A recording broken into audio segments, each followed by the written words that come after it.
Vamos abrir a palavra do Senhor em Apocalipse, capítulo 20. Vamos localizar aí no versículo 11, Apocalipse 20, versículo 11.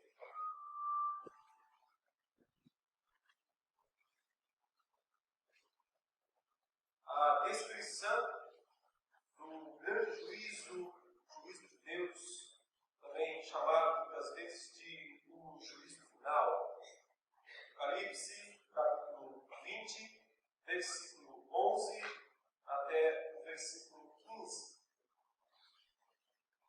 A palavra de Deus diz assim: Vi um grande trono branco e aquele que nele se assenta, de cuja presença fugiram a terra e o céu, e não se achou lugar para eles. Vi também os mortos, os grandes e os pequenos, postos em pé diante do trono. Então se abriram livros. Ainda outro livro, o livro da vida, foi aberto. E os mortos foram julgados segundo as suas obras, conforme o que se achava escrito nos livros. Deu o mar os mortos que nele estavam. A morte e o além entregaram os mortos que neles havia, e foram julgados, um por um, segundo as suas obras. Então, a morte e o inferno foram lançados para dentro do lago de fogo. Esta é a segunda morte, o lago de fogo. E se alguém não foi achado escrito no livro da vida, esse foi lançado para dentro do lago de fogo. A descrição, meus irmãos, do juízo final, em Apocalipse, tem uma intenção teológica primordial: retratar a condenação dos perversos, a condenação dos ímpios. Durante todo o livro, os perversos, os seguidores da besta, os adoradores do dragão apareceram, tripudiaram, muitas vezes de Deus e do povo de Deus, foram desobedientes, se entregaram a todo tipo de vícios, achando que nada aconteceria com eles. Muitas vezes pensando que Deus não tinha poder para executar seu juízo ou sua justiça, ou outras vezes talvez pensando que Deus nem sequer existisse e que no final todos morrem e acabou. O Apocalipse, aqui nesta parte, quer mostrar que as coisas não são assim. Que existe justiça. A palavra justiça para nós é uma palavra difícil. Por muitas razões. Primeiro porque ela é uma palavra que perdeu o sentido nos tempos em que nós vivemos, em que nós quase não a vemos acontecer. Justiça é uma das coisas mais difíceis de acontecer aqui neste mundo. Se nós olharmos para os tribunais, olharmos para o dia a dia, para a vida das pessoas, para aquilo que se chama a retribuição pelos seus atos, nós raramente veremos justiça acontecer. Essa é a razão que esse é um dos motivos pelos quais muitos crentes desanimam de seguir a vida cristã, porque eles muitas vezes não veem justiça acontecer. Nem na sua vida, nem na igreja, muito menos no mundo. Mas justiça também é uma palavra assustadora por outro lado, especialmente para os piedosos. Sim, porque os piedosos também olham para a justiça muitas vezes preocupados, porque reconhecem seus próprios pecados, reconhecem suas próprias falhas, e também percebem que se justiça de fato acontecer, talvez não seja tão bom para nós mesmos. Por isso, muitas vezes, justiça é uma palavra assustadora, com um significado até mesmo dúbio. Deveria ser assim, mas é por causa da existência do mal, por causa da existência do pecado. O juízo final, o juízo do grande trono branco, como aqui está descrito, o juízo de Deus, É um conceito, é algo absolutamente necessário. Se não existir um juízo final, a vida não tem o menor sentido. Se não existir um dia em que todos terão que dar contas diante de Deus, de tudo que fizeram, qual a razão da vida? Qual a razão da existência? Então, felizes seriam aqueles que não têm leis para si, ou são a própria lei para si mesmos. Felizes seriam aqueles que fazem o que querem, porque ninguém será punido, ninguém será recompensado. Mas a Bíblia nos manda crer no dia do grande juízo e olhar para ele com esperança.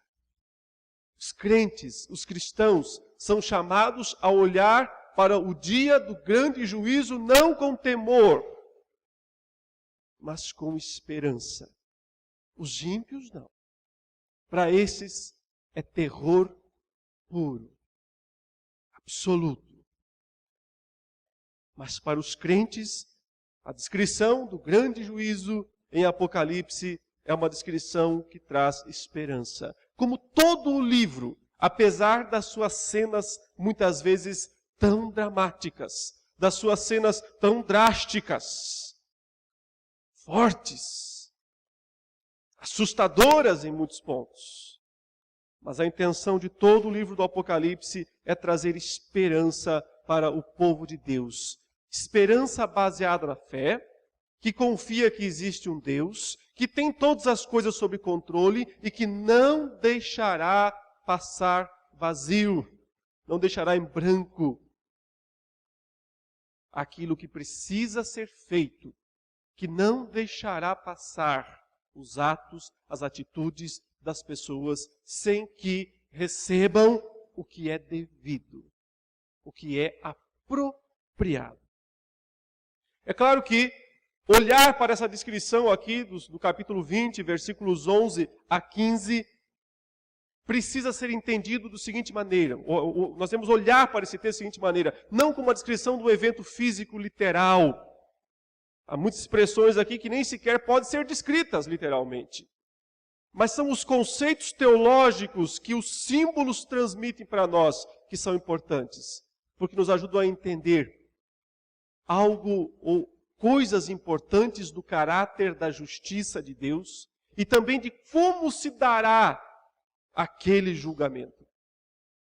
Eu quero destacar, porque o texto faz isso, quais são as principais características ou os principais aspectos deste grande dia do juízo. E note que a primeira descrição que nós temos é do juiz. Começa assim: vi um grande trono branco e aquele que nele se assenta, de cuja presença fugiram a terra e o céu, e não se achou lugar para eles. Uma descrição, em primeiro lugar, do juiz, o responsável pelo grande julgamento. Ele é descrito aqui assentado num trono branco, ele é descrito aqui numa expressão de fulgor tão grande que ele diz que a terra e o céu não conseguem ficar perto dele. Em primeiro lugar, notemos que o destaque está para o trono. Vi um grande trono. Aliás, essa foi a primeira visão de João quando ele foi chamado para subir aos céus, lá na ilha de Patmos, e ao chegar ao céu, a primeira coisa, o primeiro objeto que ele viu foi um trono. O trono que dominava os céus, o trono que governa todo o universo. Isso nos remete a quê? A ordem, organização. O universo não é caótico, como muitas vezes parece. O universo tem ordem, tem propósito, porque ele tem um ponto central, de onde flui todas as demais coisas. Há um trono, há um governo. Não é anarquia. Existe um poder central. E desse poder, todas as demais coisas se organizam, se derivam recebem punição ou recompensa. O poder central é de Deus. Observe uma coisa importante aqui. O juiz é o próprio executor. Aqui, poder legislativo e poder executivo se completam.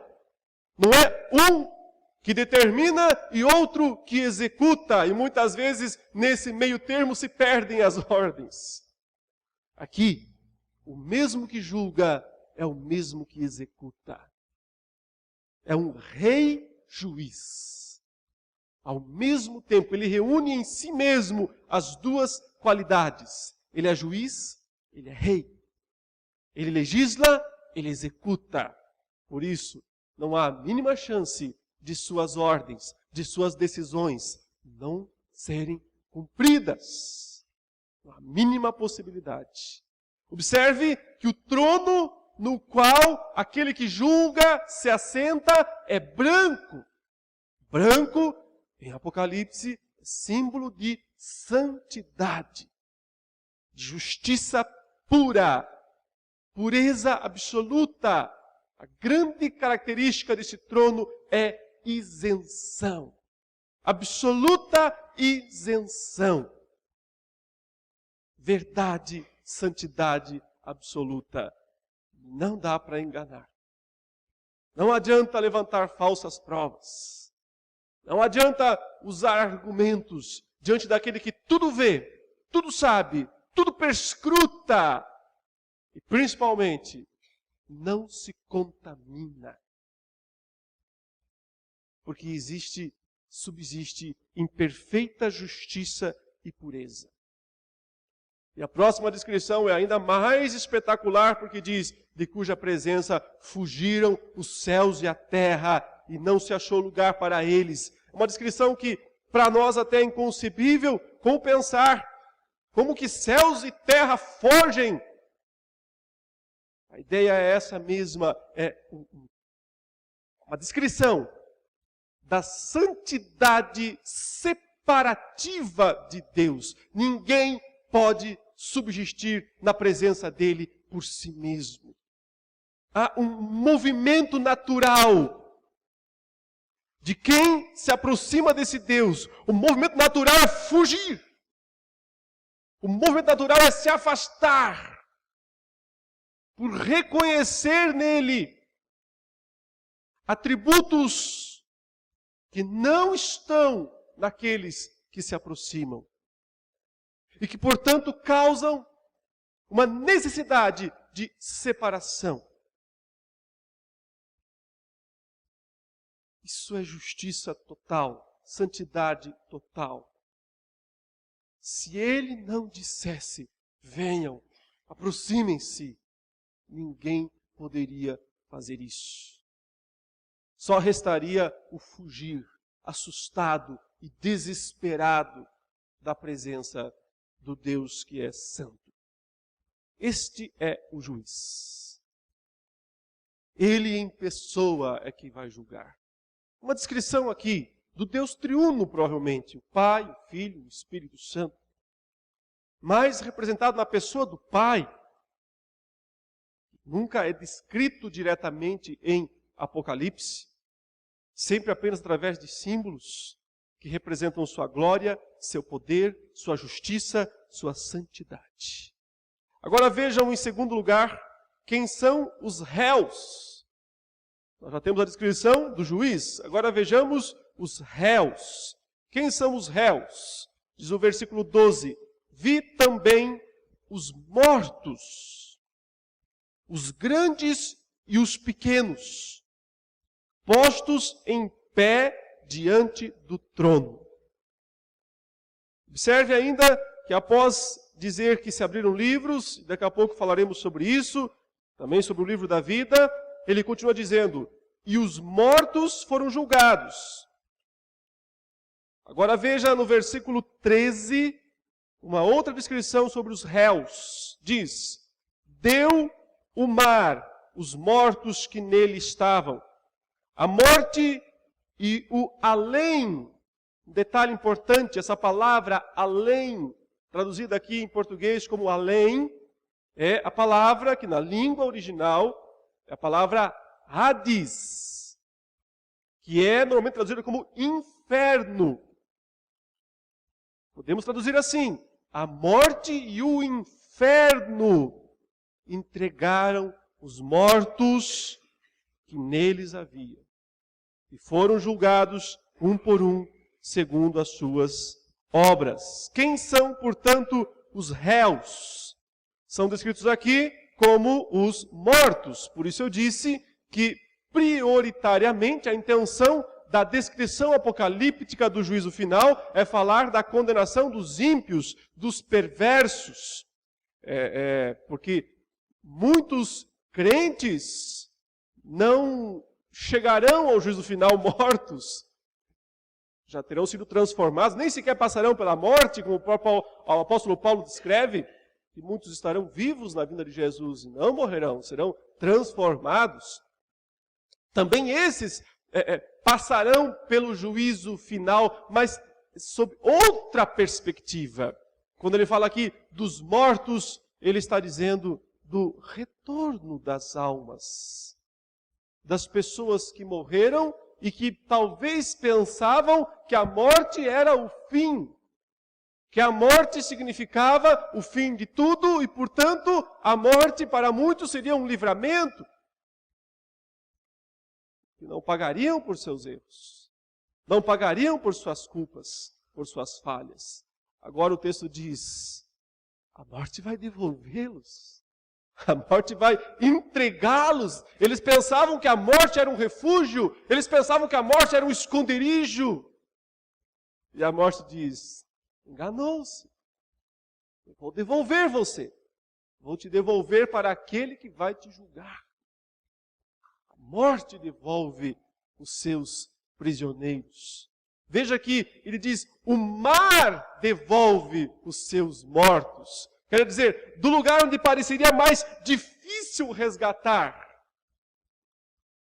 Se você conhece onde está o túmulo de alguém, assim, de certa maneira não parece tão difícil essa pessoa ela voltar, né? Morreu, está enterrada ali, se ela ressuscitar, ela levanta e volta. Mas a morte, entregar lá do meio do mar, o corpo afundou nas profundezas, parece que nunca mais voltará. E o texto diz: das profundezas do mar. O mar devolve. Eles pensavam que o mar era um esconderijo. Diz: não, o mar não é a pior coisa que pode acontecer. Morrer no mar, seu corpo se afundar no mar, essa não é a pior coisa que pode acontecer. O mar vai devolver você para a pior coisa que vai acontecer com você. E o terceiro lugar aqui é o próprio inferno, o Hades. Diz: o Hades devolve os mortos que estão nele. O Hades entrega os mortos. O Hades é o inferno. Hoje, na atualidade, nós devemos pensar em dois lugares onde estão as almas daqueles que já morreram. A Bíblia muitas vezes menciona esses dois lugares. Um é o lugar de descanso e recompensa, o outro lugar é de punição e desespero. Por exemplo, na parábola do rico e do Lázaro, foi dito que o rico foi levado, desceu para o Hades, o inferno. E lá ele estava em tormentos e angústias. E gostaria que uma gotinha de água fosse pingada na sua boca, na sua língua, e talvez isso lhe trouxesse um pouquinho de alívio. Essa é uma descrição simbólica, obviamente, mas que nos dá uma ideia do que é esse lugar chamado Hades, esse lugar chamado inferno. Por outro lado, Lázaro foi levado para o seio de Abraão, ou a fazenda de Abraão, outras vezes chamado de o paraíso, ou o céu, simplesmente. O céu. Portanto, há dois lugares, céu ou inferno. As almas de todos que morreram estão num desses dois lugares. De acordo com que fizeram de sua vida. Se foram salvos ou perdidos, se morreram com Cristo ou se morreram sem Cristo. Esse é o critério. Como veremos em seguida, que também esse é o critério do juízo final. Há um livro da vida como critério básico. Os nomes, se estão escritos ou não no livro da vida, isso que define o destino eterno. O que é importante entender é que tanto o céu atual, quanto o Hades atual, o inferno atual, nós chamamos em teologia esses lugares de estado intermediário. Por que estado intermediário? Porque eles não são os estados finais. Os estados finais são o novo céu e a nova terra e o lago de fogo.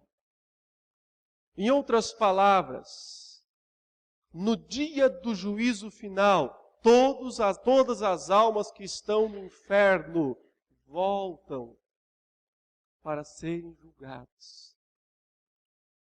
A pergunta é, mas por que precisariam ser julgadas se já estão no Hades, se já estão no inferno, se já estão condenados? E a outra pergunta é, por que as almas que estão no céu já estão salvas, já estão em descanso, também precisam passar pelo juízo final?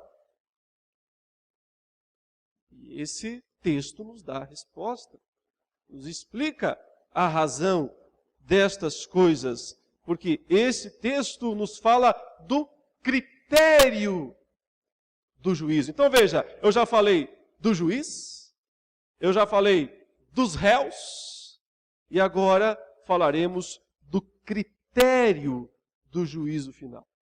Qual é o critério? É duplo. Temos um critério estrito e um critério um pouco mais amplo, descrito aqui através de livros e de um livro.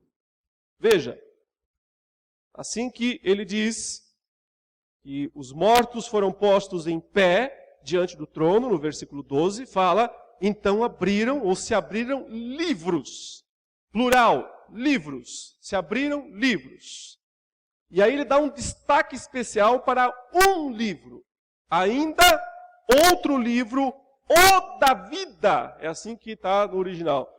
Ainda outro livro, o da vida. Ou seja, enfatizando especificamente este livro, o livro da vida, foi aberto. Portanto, de um lado nós temos livros, e de outro lado nós temos um livro, o livro da vida. São esses dois critérios dos livros e do livro que contam no juízo final. Então veja que o texto diz, e os mortos foram julgados segundo as suas obras, conforme o que se achava escrito nos livros. Agora já sabemos o que são aqueles livros. Não o livro da vida ainda, mas o que são os livros. São os livros das obras.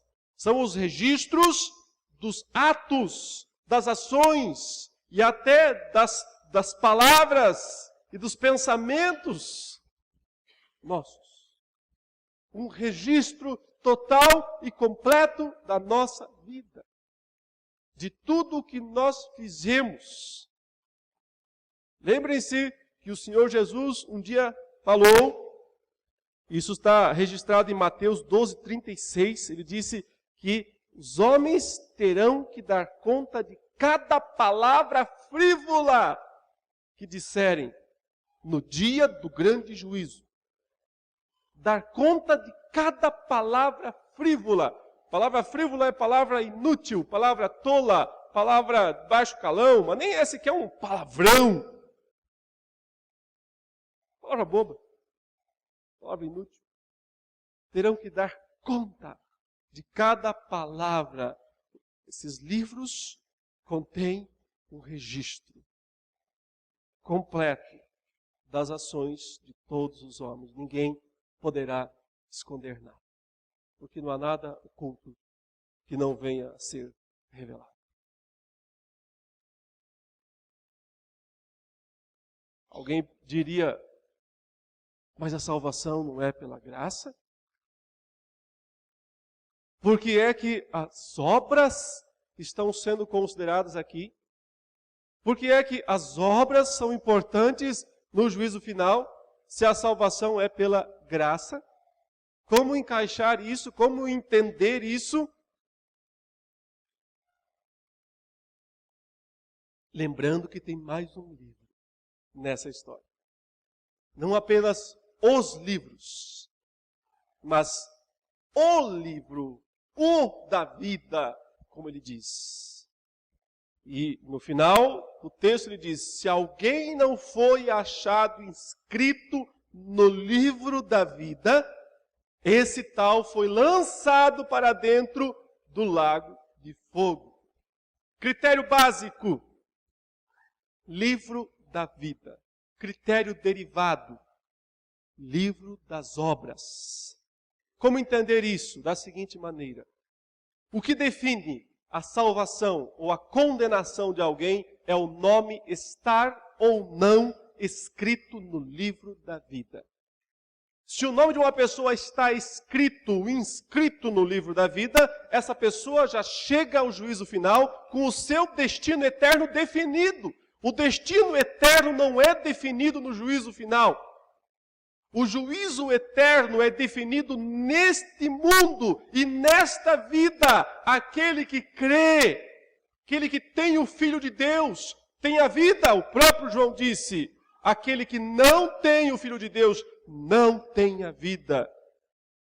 Vejam comigo um texto lá em João 3, versículo 18. Observem o que o apóstolo João, ele mesmo que escreveu o Apocalipse, também disse em João capítulo 3, versículo 18. Após falar que Deus amou ao mundo de tal maneira que deu o seu Filho unigênito para que todo aquele que nele crê não pereça, mas tenha a vida eterna. Após dizer que Deus enviou o seu Filho ao mundo não para julgar o mundo, mas para que o mundo fosse salvo por ele, ele diz no verso 18: quem nele crê não é julgado.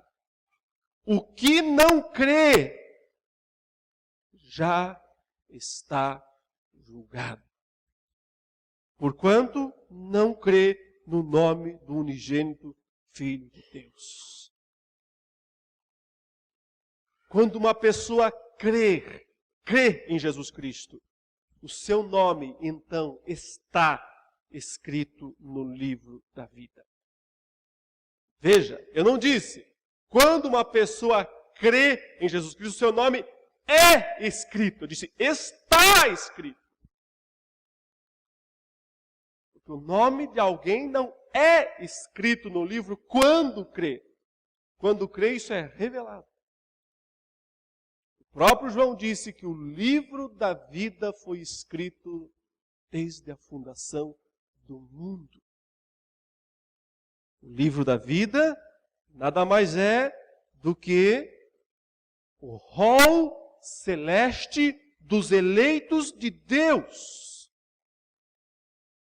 Daqueles que Deus amou antes da fundação do mundo e os escolheu e os designou para serem seus filhos. Por eles, ele mandou o Filho dele, Jesus Cristo, para morrer e pagar toda a dívida deles.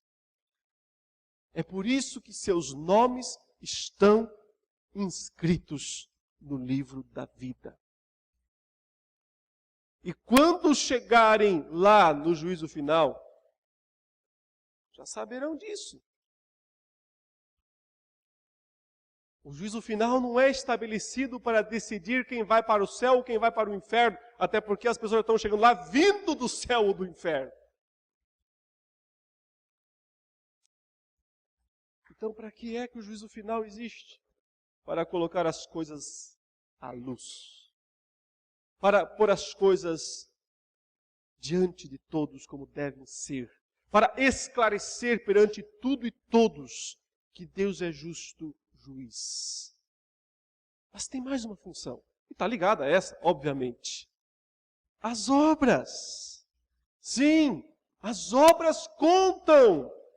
Não para decidir quem vai viver no novo céu e na nova terra, ou quem vai ser lançado para dentro do lago de fogo. Porque isso o que decide é o livro da vida. Quem vai viver no novo céu e na nova terra, ou quem vai ser lançado para dentro do lago de fogo, a decisão disso é do livro da vida. É do seu nome estar lá ou não. Ou seja, de você ter sido escolhido por Deus e de Cristo ter morrido em seu lugar e de você ter crido nele. Essas três coisas sempre juntas. Sem possibilidade de separar. Mas as obras contam. Contam para designar o lugar de cada um, onde quer que seja. Aquela palavrinha estranha, né? Chamada de galardão. Galardão, recompensa. Que pode ser as avessas também. E aqui, no juízo final, o que está em foco é a recompensa às avessas. Porque ele está dando prioridade para o julgamento dos perdidos. E está dizendo que eles foram julgados um por um segundo as suas obras. O que isso significa? Que o lago de fogo não vai ser uma massa de todos na mesma situação. Mas que Deus vai punir a cada um conforme a justiça dele.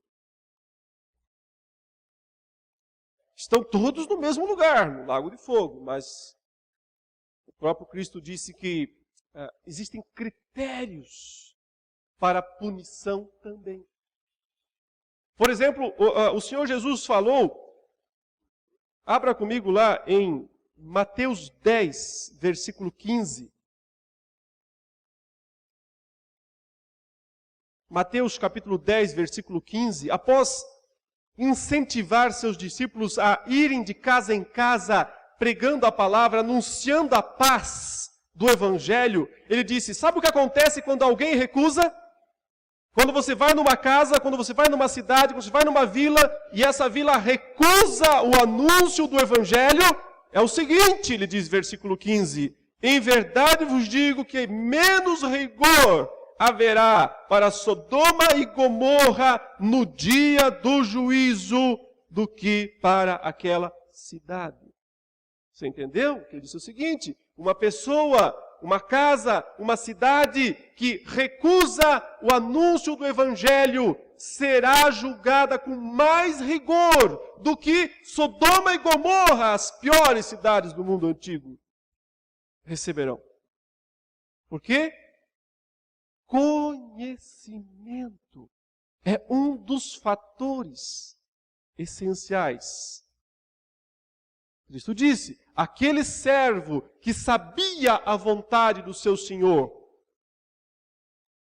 e não fez, será punido com muitos açoites.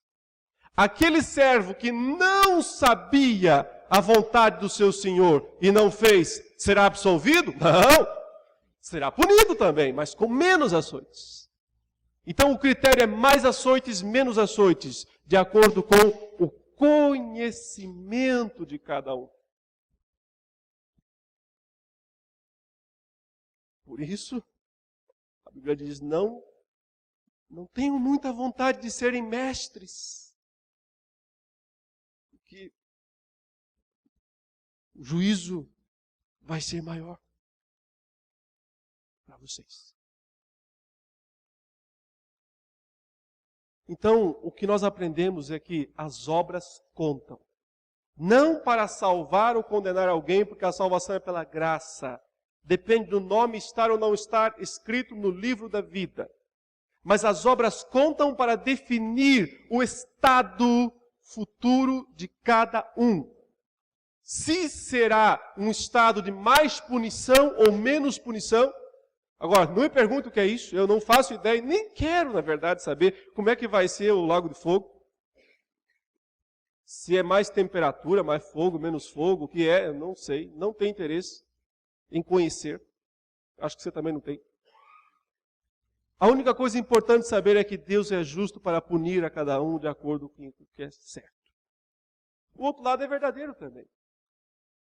Aqui mesmo no capítulo 11, em Apocalipse, na primeira vez que ele descreve com uma certa propriedade o juízo final, João já diz que o juízo final também é o tempo de dar a recompensa aos servos. Veja lá, Apocalipse 11, verso 18.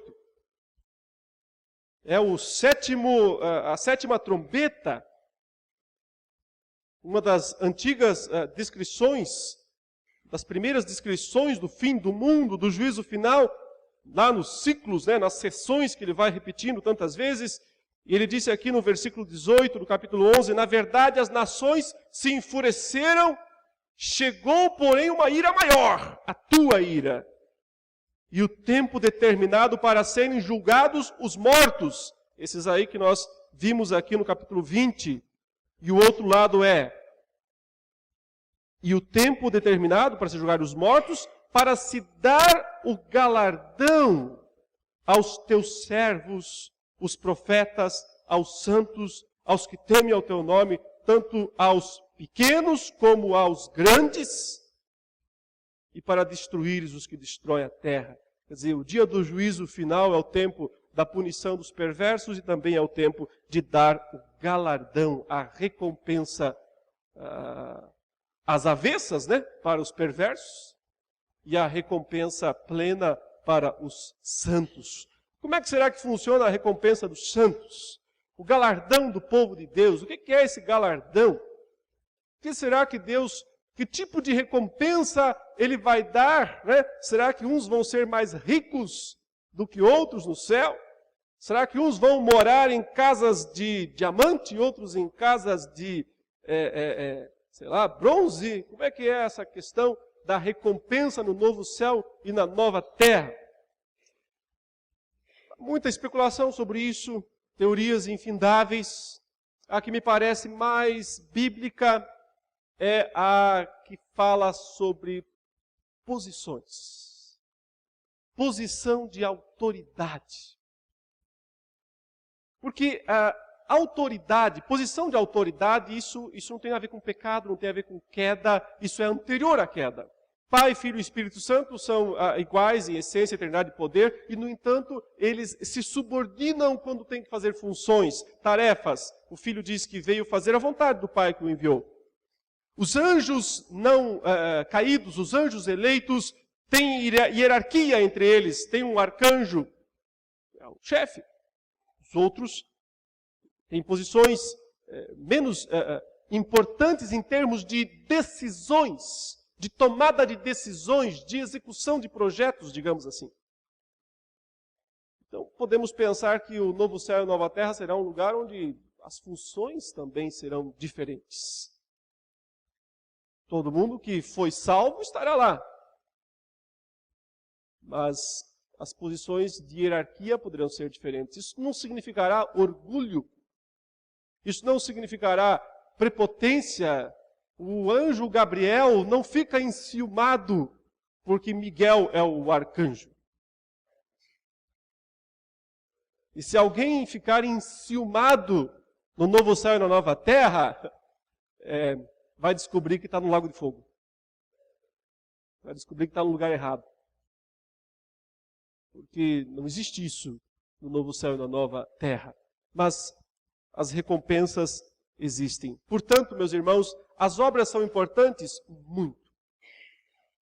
Muito importantes. Não para salvar, não para condenar ninguém, porque isso que decide é o livro da vida. Isso que decide é o sangue do Cordeiro, é a graça, é a eleição, é a fé. Mas são importantes para galardão, para o bem e para o mal. Galardão de recompensa dos salvos, pela graça de Deus, sempre. Nenhum salvo pensa que fez mais por si mesmo. Sempre lembra como Paulo disse um dia sobre o seu trabalho em relação ao trabalho dos outros apóstolos. Falou, trabalhei mais do que eles. Pode ser um pouco orgulhoso, né? Aliás, ele falou, trabalhei muito mais do que eles.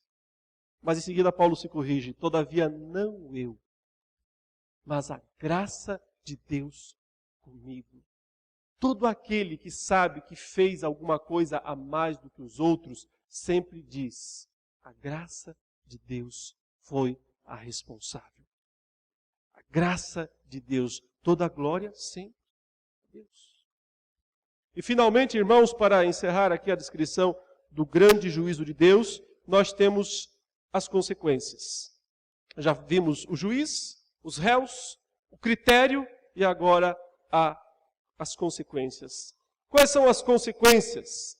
Banimento. Banimento de tudo aquilo que está fora de lugar.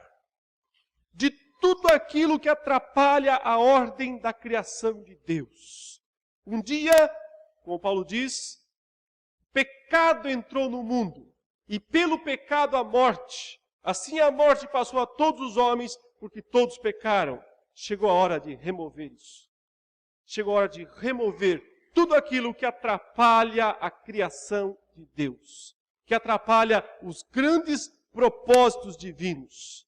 Atrapalha da nossa perspectiva, ok? Porque da perspectiva do soberano Deus, essas coisas cumpriram o propósito dele mesmo.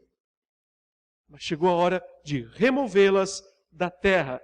Então, o texto diz que, assim que houve o julgamento, e todos foram julgados um por um segundo as suas obras, o verso 14 diz, então a morte e o inferno, o Hades, foram lançados para dentro do lago de fogo. Esta é a segunda morte, o lago de fogo. Paulo chama a morte de o último inimigo. Ele diz isso em 1 Coríntios 15. Quando o último inimigo cair, tragada foi a morte pela vitória. A morte é o último inimigo a ser destruído. E em Apocalipse ela é o último mesmo, porque ele já descreveu a queda das duas bestas, da primeira e da segunda besta, do anticristo e do falso profeta, já descreveu a queda de Babilônia, já descreveu a queda do dragão, e o último é a morte. O último inimigo é lançado para dentro do lago de fogo. Veja que o estado de morte, então, é extinto da criação. Não há mais morte. E também a consequência natural da morte, que é o inferno, o Hades. Também ele próprio é lançado para dentro do lago de fogo. Isso é um simbolismo, claro. É um simbolismo, uma descrição teológica. Ele quer dizer a remoção de toda a desordem do mundo, da criação. É a remoção definitiva. A consequência do juízo final é o estabelecimento da ordem divina. Da perfeita e harmônica ordem divina. Tanto é que o próximo versículo vai dizer assim, vi novo céu e nova terra. E a partir daí não há mais nenhum resquício de tudo aquilo que trouxe sofrimento, de tudo aquilo que trouxe confusão, destruição. O juízo final é a garantia de que o mundo, o universo, chegará a alcançar o pleno propósito de Deus. Por isso, meus irmãos, a mensagem é de esperança. Por um lado, aqueles que vivem suas vidas despreocupadamente deveriam reconsiderar. Deveriam reconsiderar. Aqueles que pensam que a morte é o fim de tudo, deveriam reconsiderar. Um dia a morte vai devolvê-los. Ela não é nem ela mesma o refúgio. Nem o mar, nem o inferno atual, que já é ruim um bocado. Porque há um lugar pior do que todos esses, que é o lago de fogo. Mas aqueles que creem firmemente em Jesus Cristo como seu Senhor, como seu Salvador, não têm razão para temerem o juízo final. Não serão julgados desta maneira, Seus nomes estão escritos no livro da vida. Portanto, vão habitar o novo céu e a nova terra. Mas devem também pensar e reconsiderar do que estão fazendo com os dons, com os benefícios concedidos por Deus. Se os estão usando bem, aplicando bem para a glória de Deus, ou se estão fazendo isso para a glória de si mesmos. Se estão sendo dedicados, e em alguns momentos até se sacrificando pela glória do Senhor, sacrificando o eu pela glória do Senhor, porque as obras contam, não para a salvação, nem para a condenação, mas para galardão. Pensar se no dia do juízo final receberão mais elogios ou menos. Isto é muito importante.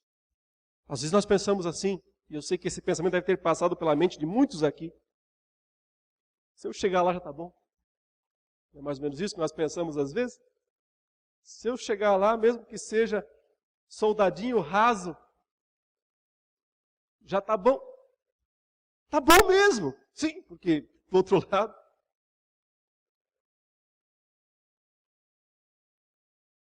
Mas não é tudo. O Senhor tem muito mais. De uma vida de serviço, de uma vida de dedicação. E a coisa mais interessante é que as recompensas para essas coisas não estão só lá no futuro. Ele disse, já começa a receber agora. No presente. Ele diz, quem tiver que abandonar isso, aquilo outro, por minha causa, já recebe agora isso, aquilo e muito mais daquilo outro. Agora mesmo. Acima de tudo, encaremos o futuro com esperança. Pela fé no Cordeiro de Deus, que deu sua vida por nós e garante nossos nomes escritos no livro da vida. E lembremos de uma verdade final. Não tem borrão no livro da vida. Não existe borracha para apagar o que está escrito lá. E Deus também não fica apagando e escrevendo o nome de ninguém. Seu nome está lá porque Deus o amou desde a fundação do mundo. Porque Cristo deu sua vida pelos seus pecados e porque você crê firmemente no Cordeiro de Deus. Curva sua cabeça, feche seus olhos e oremos ao Senhor.